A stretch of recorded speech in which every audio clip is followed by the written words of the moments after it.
કેમ હારે માટો મરવા જશે? હા ભાઈ. કા છોકરા રેઢા મેલીને જવાય તમારે? કેમ હું થયું? કાંઈ નહીં, કાલ થોડુંક મને હારું અજીબ લાગ્યું કે તમારો ભૂપ તો છોકરી ગાડી પાછળ બેહાડીને લઈને આવ્યો છો. ન હોય.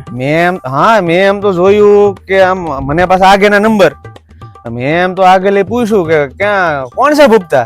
હારો કે ભાઈબંધ છે. ભાઈબંધ થોડો લાલ ઓઢણીમાં હોય અને પાછો ગોઠણ સુધી સોટલો લબડાય. પછી મને એમ છું હારો માયનો નહીં, પછી મને એમ છું કે હારું ભૂપ તો આપણું ડાયરીમાં નામ લખવા મળ્યો છે એમ. હારું મારું નામ ન દેતા હાલે. ઉભેરો ભૂપતાને બોલાવું. ના ના બોલાવો, થોડી ઘણી નાની મોટી ભૂલ થયા કરે. અરે તમારું નામ નહીં આવે. ભૂપતા બહાર આવજો. બોલો ને બાપા. કાલ કોને ઘેર લઈને આવ્યો છો? ભાઈબંધ હતો. લાલ ઓરણીમાં કોણ તારો ભાઈબંધ છે?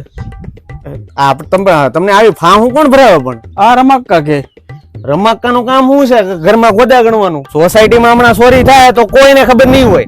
અહીં અમે જેવા 4 પગે છે તો તમે આખી સોસાયટી આખી રાત જાગે. તું તારે ખટરો ભરીને લાવી ને અમને શું વાંધો હોય બાપા? હે ગમે એને લાવે. હા એ અમે છે ને ખટરો ભરીને લાવે. તમે છે ને તમારા ડમ્ફર નું કરો. ક્યાં ક્યાં ફેરા ખાલી કરે ને બધી અમને ખબર છે. ના ના બેટા, મારે સમજ્યા ફેર શું હોય છે. મારે નંબર છે, થોડાક નંબર માં ફેર છે. લે હું આ જોર લે. કઈ કેતા નહીં એને. આવા છે હારા આવે કપ કપ કરતા.